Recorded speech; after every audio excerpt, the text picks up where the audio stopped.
आणि मराठा आरक्षणाच्या चर्चेवर विषय होतोय. काल भुजबळांनी जी भूमिका मांडली होती त्यावेळेस बहुतेक मराठा आमदारांनी त्यांच्या भूमिकेला समर्थन दाखवताना दिसत होतं. आपली भूमिका काय असणार आहे?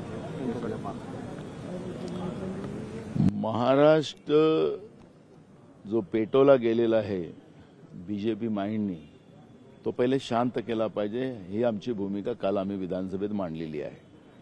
महाराष्ट्र छत्रपती शिवाजी महाराजांचा महाराष्ट्र आहे, शाहू फुले आंबेडकर विचाराचा महाराष्ट्र आहे. या महाराष्ट्रामध्ये या पद्धतीचा वनवा पेटवून बीजेपीला काय प्राप्त होते हे कळायला कारण नाही.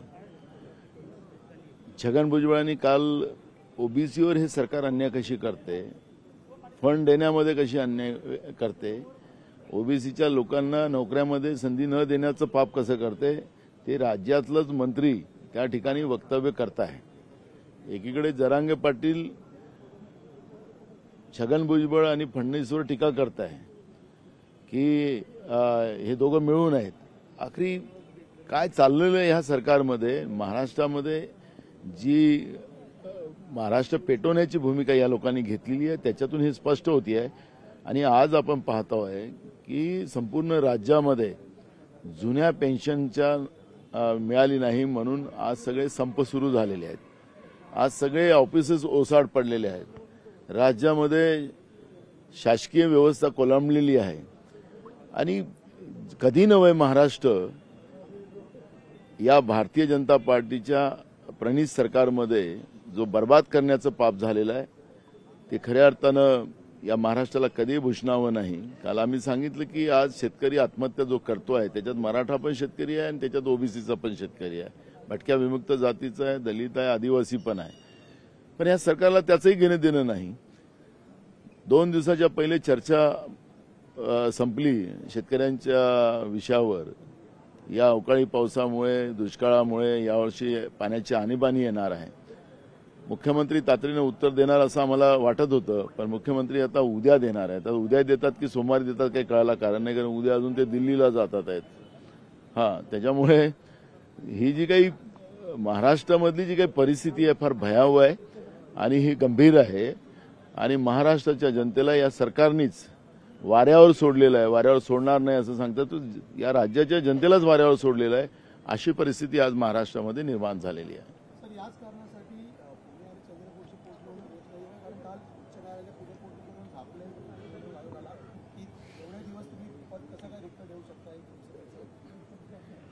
निवडणूक आयोगावर केंद्र सरकारचा किती दबाव आहे हे काल उच्च न्यायालयाच्या निवडणूक आयोगाला जे फटकारलं त्याच्यातून स्पष्ट होती आहे.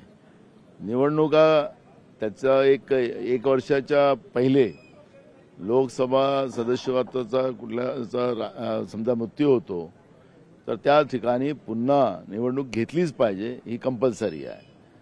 विधानसभेचं 6 महिन्याच्या आत अगर समजा एखादा उमेदवार त्या ठिकाणी दुःखद निधन त्याचं होतं तर त्या ठिकाणी विधानसभेची निवडणूक घेतली गेली पाहिजे. हे सगळे नियम आहेत. पण केंद्र सरकारच्या दबावामध्ये येऊन निवडणूक आयोग ज्या पद्धतीने वागते आहे त्याचंच काल फटकार माननीय उच्च न्यायालयाने निवडणूक आयोगाला लावलेली आहे. आता तरी सुधारलं पाहिजे निवडणूक आयोग, ही आमचं म्हणणं आहे.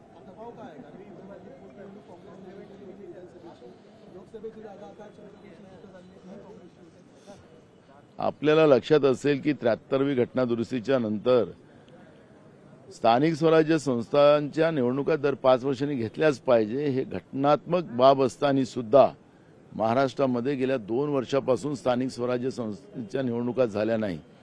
प्रशासक आणि सरकार आणि जनता वाऱ्यावर यावर्षी मोठ्या प्रमाणात डेंग्यूमुळे लोक मरण पावलीत.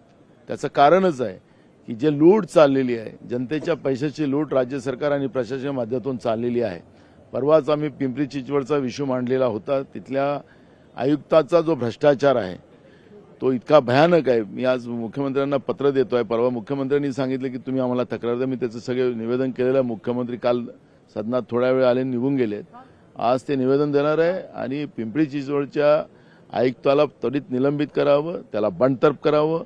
त्याचे सगळे पुराव्यासहित आम्ही आज माननीय मुख्यमंत्र्यांना पत्र देतो आहे. लोकशाही मराठी ऐका. पहा, जागरूक रहा.